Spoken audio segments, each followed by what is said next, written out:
afternoon. As you know, the members of the Security Council, we had an informal meeting this afternoon in order to consider the situation in Sri Lanka.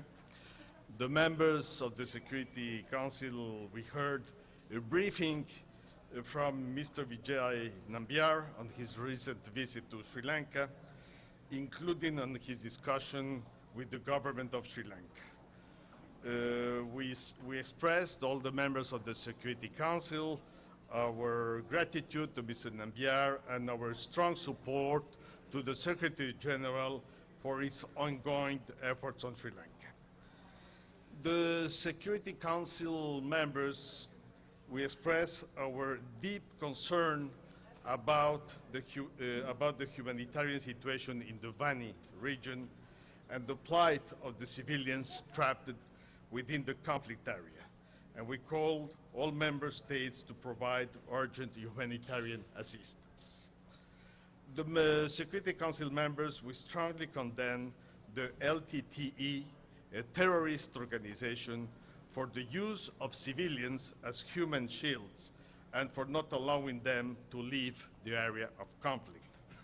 In this regard, the Security Council members, we demand that the LTTE immediately lay down arms, renounce terrorism, allow a UN-assisted evacuation of the remaining civilians in the conflict area, and join the political process through dialogue in order to put an end to the conflict.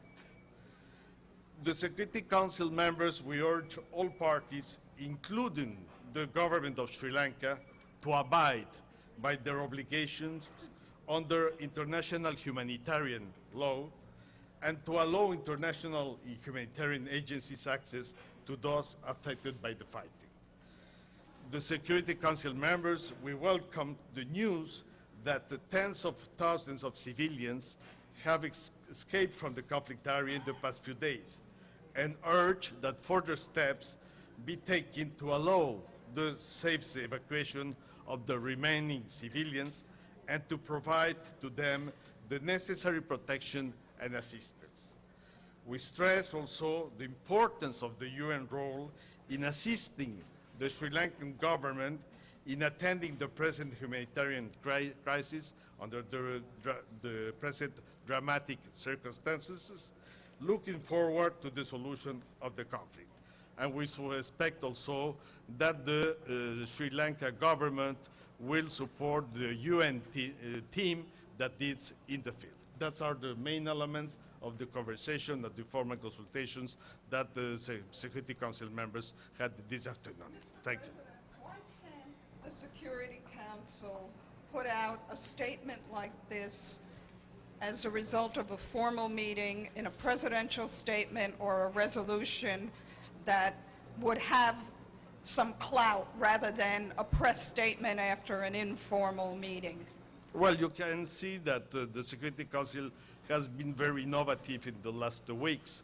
We have adopted the presidential statement on North Korea that is more than a presidential statement, not a resolution, but with very important elements. And I think it's very important that the Security Council works showing its unity, and one way of doing this was to have this informal meeting of the Security Council, agreeing an informal meeting in order to consider a situation that is not formally in the agenda of the Security Council because there is not agreement to have it. But anyway, I think that important is that we have met, that we have expressed our concerns, and that it's very clear with what I just said. Mr. Heller, your mission has said that it would be helpful to get information not only from Sri Lanka, but independent information to verify the various things that are happening on the ground. Do you feel that in this format, either through Mr. Nambiar or otherwise, that you receive the information that you need, or what more do you need to know in terms of number of people still in the conflict zone? Mr. Ambassador Nambiar was on an official visit to Sri Lanka. That's in this capacity that we heard to him, and we have heard in the past Mr. Holmes also a FOCHA on addressing this issue. And we have heard also with the presence, the intervention of the Ambassador of Sri Lanka. So it's very important for us to get all the information available. including also of what is brought out to us by other organizations. Have any of these parties spoken to the LTT, for example? I mean, you've called on the LTT to do many things. Is there any format for you to have to hear what the response from them is? I can guess that there are appropriate channels to do that, but no comments more on this. Can you give us any kind of a readout on what Mr. Nambiar told the council since he left without talking to us? Well, I think that what I just said is the good result of what we heard. But it's to him if he has something else to him to say it. Thank you. Should we consider what you just read as a press statement or just a press remark? Just remarks to the press, let's say. Thank you very much.